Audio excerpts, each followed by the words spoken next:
வணக்கம், இது SSL channel. நான் உங்கள் டாக்டர் தனசேகர் பேசுகிறேன்.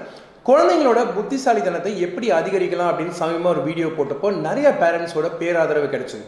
அதை தொடர்ந்து அதே சீரீஸில் நிறைய புத்திசாலித்தனத்தை வளர்க்கக்கூடிய விஷயங்கள் என்னென்னு நம்ம பேச போகிறோம். தொடர்ந்து பேச போகிற இந்த சீரீஸில் இன்றைக்கி நான் பேச போகிற விஷயம் ஞாபக சக்தின்னு சொல்லக்கூடிய மெமரி. முக்கியமான 3 வார்த்தைகளை இந்த எபிசோடை நான் பயன்படுத்த போகிறேன். 1 ரெஜிஸ்ட்ரேஷன், 2வது ரிட்டென்ஷன், 3வது ரீகால். இந்த 3 வார்த்தைகளை பேஸ் பண்ணி தான் நம்ம மெமரி சப்ஜெக்டை பேச போகிறோம். ஞாபக சக்தி அப்படின்றத தெரிஞ்சுக்கிறதுக்கு முன்னாடி முதல்ல நீங்கள் தெரிஞ்சுக்க வேண்டிய விஷயம், உங்கள் மூளை எப்போ உருவாகுது. நீங்கள் கருவில் உண்டான 60லேருந்து 70 நாளுக்குள்ளேயே மூளை முதல்ல உண்டாயிடுது. அப்போதிருந்து அம்மா பேசுகிறதையும் அம்மா கேட்குறதையும் நீங்கள் கேட்டுட்டு தான் இருக்க போகிறீங்க. அதை கேட்டு தான் வளர போகிறீங்க. தாயோட கர்ப்பப்பை தான் உங்கள் உலகம். இந்த ஓசைகளை நீங்கள் கேட்குற சமயத்தில் நீங்கள் முக்கியமான விஷயங்கள் என்ன, உங்கள் மூளை அப்போவே எல்லாத்தையும் கிரகிக்க ஆரம்பிச்சிருது. பழைய எபிசோட் நிறைய விஷயங்கள் நான் சொல்லியிருக்கேன். 1000 நாள், அதாவது கருவூட்டுற நாள்லேருந்து நீங்கள் இந்த உலகத்துக்கு வந்து பர்த்டே செலிப்ரேட் பண்ணுற வரைக்கும் அந்த 1000 நாள் வந்து ரொம்ப முக்கியமான விஷயம். ஒரு குழந்தையோட ஞாபக சக்தியை வந்து நிர்ணயிக்க போகிற விஷயங்களில் தாயோட ஊட்டச்சத்து மிக முக்கியமான விஷயம் அப்படின்றது அறிவியல் கூற்றுக்கள் பல சொல்லியிருக்கின்றதுல எந்த விதமான சந்தேகமும் கிடையாது. அதுக்கு நிறைய அசைக்க முடியாத ஆதாரங்கள் உண்டு. மூளையில் வந்து பிரச்சனை அப்படின்னு வர்றப்போ ஃபஸ்ட்டு எல்லாருமே ஞாபக சக்தின்னு கேட்குற உடனே என் குழந்தை வந்து படித்தது ஞாபகம் வச்சுக்க மாட்டாங்கன்னு சொல்கிறாங்க. ஆக்சுவலாக இது கவலைப்படக்கூடிய ஒரு விஷயமா அப்படின்னு கேட்டிங்கன்னா, குழந்தைங்களை பொறுத்த வரைக்கும் காரணம் கவனக்குறைவு தான் ஞாபக சக்திக்கு பெரிய பிரச்சனையே. ஒரு உதாரணத்துக்கு பார்த்தீங்கன்னா, அறிவியல் ஆய்வுகளில் ஒரு விஷயத்தை நீங்கள் படிக்கிற சமயத்தில் ஒரு தடவை படிச்சிங்கன்னா 10% தான் உங்கள் மனசில் பதியுது அப்படின்னு சொல்கிறாங்க. அதே விஷயத்தை 3 தடவை படிச்சிங்க அப்படின்னா 25% பதியுதுன்னு சொல்கிறாங்க. அப்போ 100% பதியணும்னா எத்தனை டைம் நீங்கள் அதை படிக்கணுன்றது கொஞ்சம் யோசிச்சு பாருங்கள். ஸோ முதல்ல ஒரு குழந்தை கவனக்குறைவாக இருக்காங்க அப்படின்னா அதுதான் நீங்கள் சரி செய்யணும். அதுதான் முக்கியமான விஷயமும் கூட.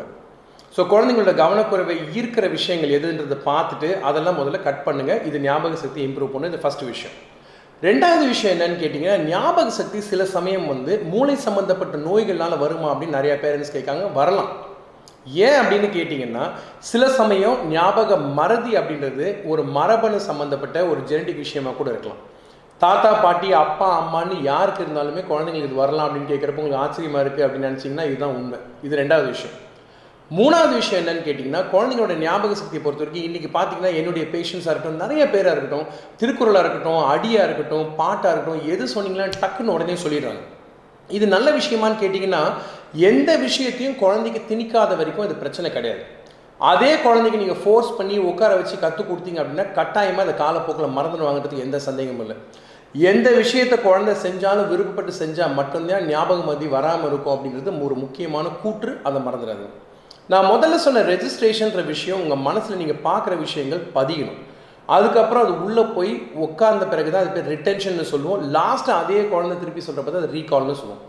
ஸோ எந்த விதமான மூளை பிரச்சனைகள் குழந்தையோட ஞாபக சக்திக்கு பாதிக்கலாம் ஆரம்ப காலத்தில் அப்படின்னு பார்த்தீங்கன்னா, மூளையை பொறுத்த மாட்டில் 2 முக்கியமான ஏரியா தான். டெம்போரல் லோபுன்னு சொல்லுவோம், 2வது லிம்பிக் சிஸ்டம்னு சொல்லுவோம். இந்த 2 விஷயங்கள் தான் வந்து உங்களுடைய மெமரி ஞாபக சக்திக்கு முக்கியமான விஷயங்கள். ஸோ ஒரு குழந்தை குறை மாதத்தில் பிறந்திருந்தாலும், அல்லது குழந்தைக்கு ஆரம்ப காலத்தில் மூளையில் தழும்புகள் ஏற்பட்டிருந்தாலும், அல்லது குழந்தைக்கு வந்து வேறு ஏதாவது நோய், வலிப்பு நோயாக இருக்கலாம். இந்த மாதிரி பிரச்சனைகள் வந்துருந்துச்சு அப்படின்னா கட்டாயமாக குழந்தைக்கு ஞாபக சக்தி வந்து பாதிக்கக்கூடிய வாய்ப்புகள் மிக அதிகமாக உண்டு.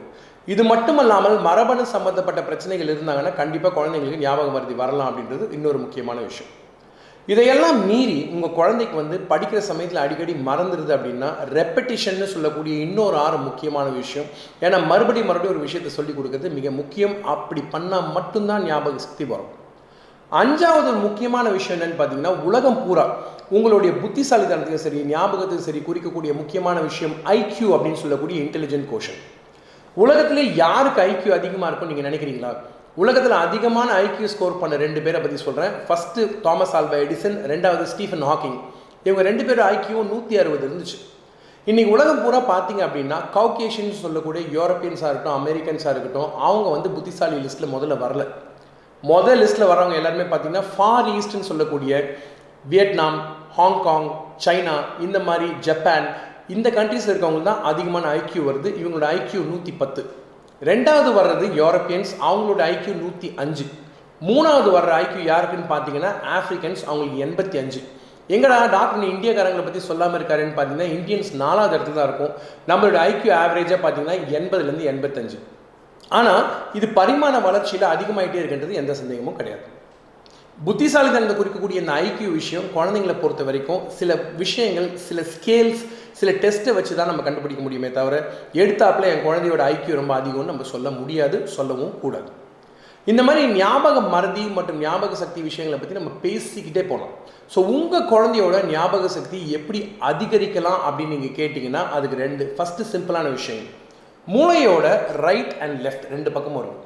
இந்த வலது பக்கத்தில் மூளை என்ன சொல்லுது அப்படின்னா, இன்றைக்கி எந்த ட்ரெஸ்ஸு போடலாம், எப்போ போடலாம், என்ன கலரில் போடலாம் அப்படின்னு நிர்ணயிக்க போகிறது உங்கள் ரைட் சைடு. உங்களுடைய லெஃப்ட் சைடு எது நிர்ணயிக்க போகுதுன்னா, எதை போட்டால் அழகாக இருக்கும் அப்படின்னு சொல்லக்கூடிய ரீசனிங்கை கொடுக்க போகிறது உங்களுடைய லெஃப்ட் சைடு.